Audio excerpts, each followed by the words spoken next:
Hey, bonjour. It's Al from Al's Rolling Nut House, my bus project. It's been a while since I've done an update. Gosh, life has been crazy. But just wanted to update you, show you some plumbing I'm doing. I ended up running PEX tubing up high, like I was thinking of after winter time. Since the heat rises, it would be more advantageous to have it up high as much as I could. And then, well, I'll show you outside. But you can see kind of over in that corner the PEX tubing. And I was just making myself some breakfast in here.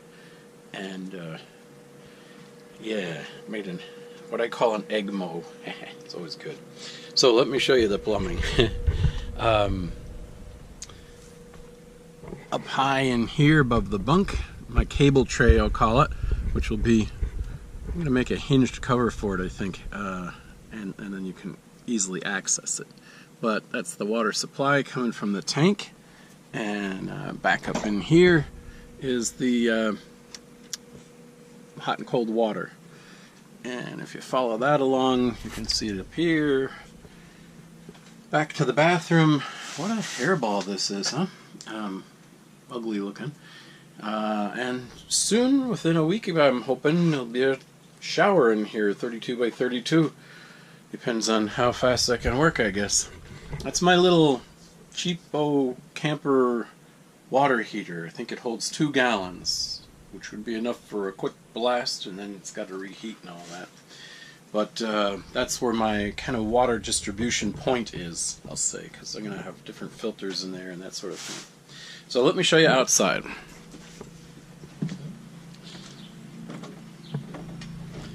So I have 2 tanks in here. In this bay, there's the bay used to be a generator. On the other side, there's a PowerTech 20,000 watt 4-cylinder diesel generator. On this side is a, I don't know, sort of a place that was just open framing, and I used that to make a little tray. We scavenged some aluminum from shelving from the old FedEx truck, which is new work truck for Al. So the gray tank is in here. I ended up moving my water pump, and I keep calling it a filtrol. I can't remember what you call it, the pressure thing with the bladder. And is tucked in there. I'm trying to insulate the bay, but I don't think that's going to work out. The one thing you want to keep in mind is that the tanks do sort of expand. It's not really even a 1/4 of an inch thick plastic.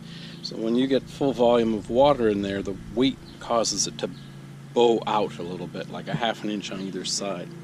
So I got some logistical challenges to figure that out. That's my water tank fill. Say hello, Phil.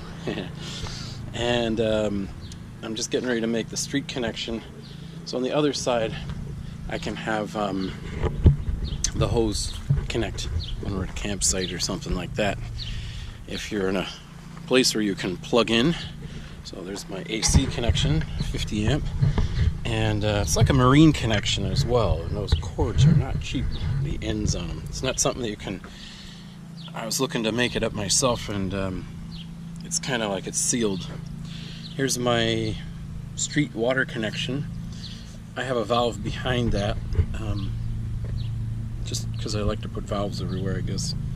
And that chrome thing must have been a fill or something at some point. I never had plumbing on this bus as far as I know, but it's just a blank. And there's one on the other side as well that it's just a blank, it never got used.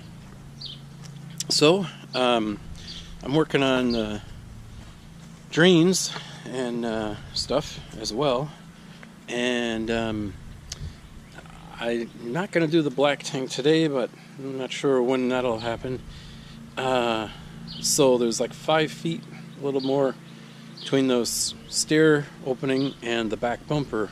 I can tuck in a black tank, and the toilet would be right above it, is my plan. However, making a connection and, you know, trying to keep elevations so that things work out right,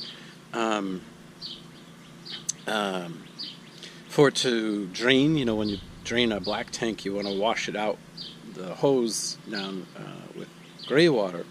So you have that combination valve thing. And I'm thinking I'd put it on the other side. However, I'm concerned about ground clearance, and I am not quite sure how I'm going to get stuff over the axle because it goes between there.